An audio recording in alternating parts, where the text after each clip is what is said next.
Gotcha.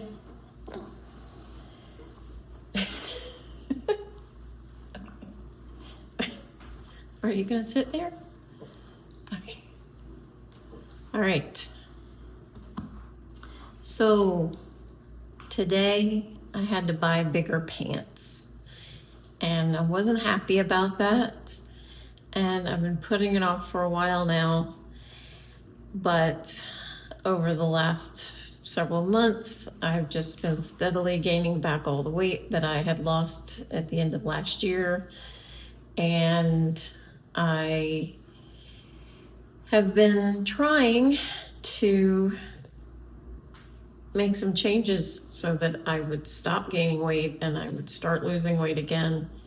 But I've just been in this really bad cycle of emotional eating, and the food cravings and the thinking about food has just been constant.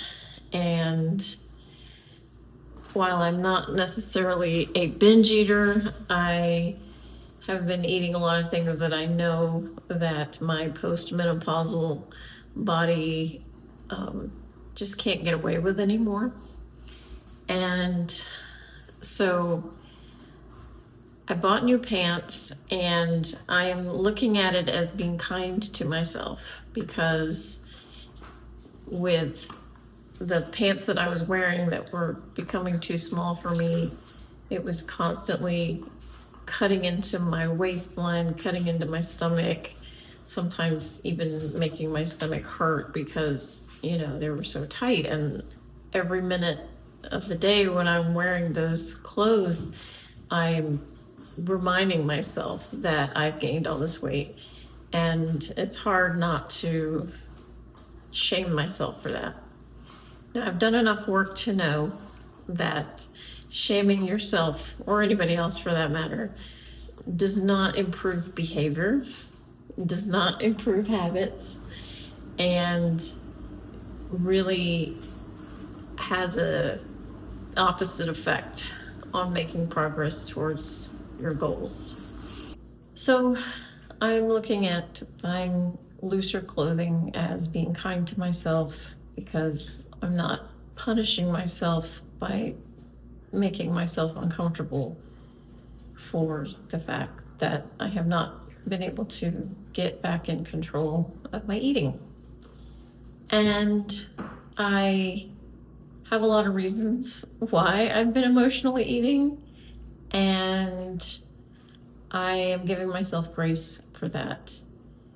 Now, if I believed that it was not unhealthy for me to eat this way, I would probably be able to accept my body like it is right now, and it would be easier to love my body. And I have done a lot of work around that, and I continue to practice that. But there is a worrisome train of thought in my head that keeps saying, if you don't get control of this, you're going to get sick, you're going to feel worse, you're not going to be able to move around like you want to move around. I mean, everything's just going to be going downhill if you don't start eating better and losing some extra weight. And I know I will get back there.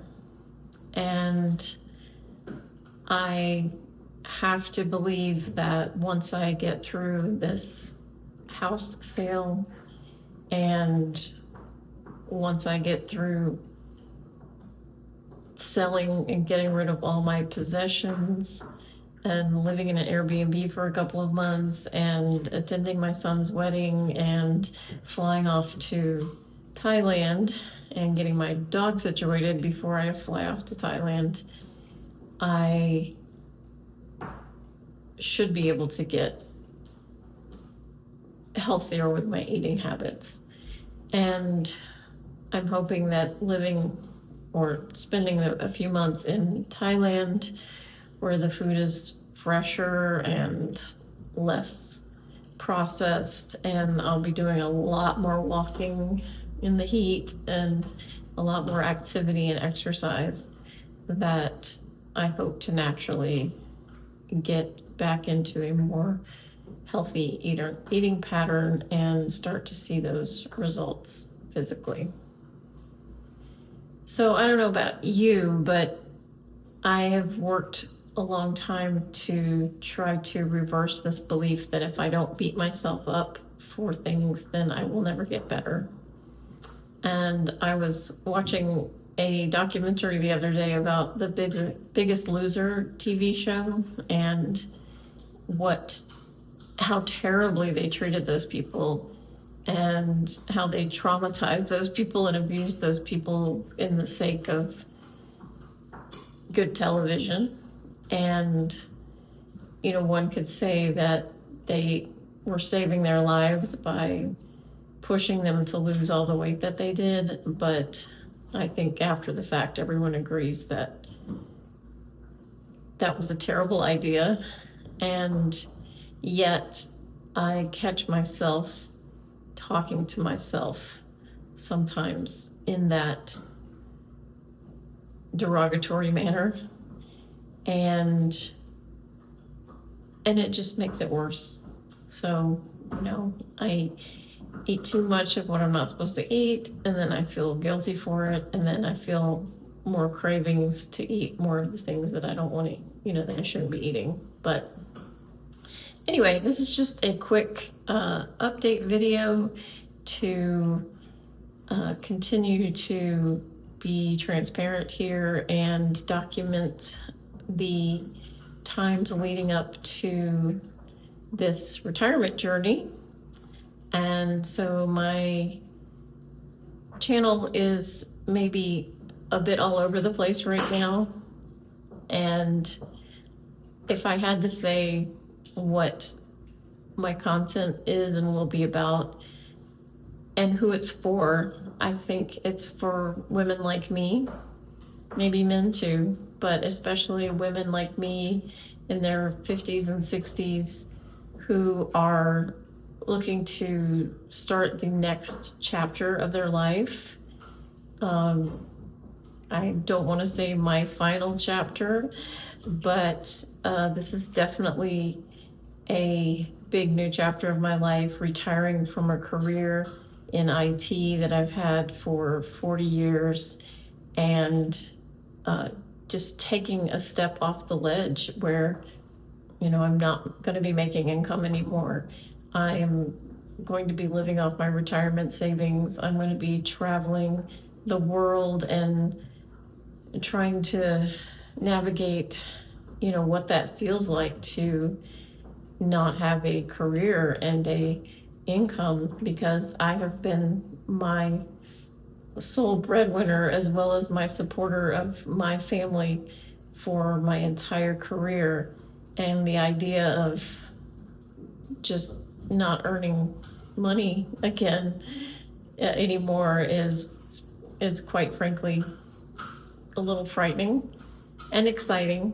And also, I don't know if I will not make money again, or I will start some sort of a business or something like content creation or YouTube that I can both share my journey, inspire others to live their dreams, and to, hopefully inspire myself and have a record of this journey for me and my kids long after I'm gone.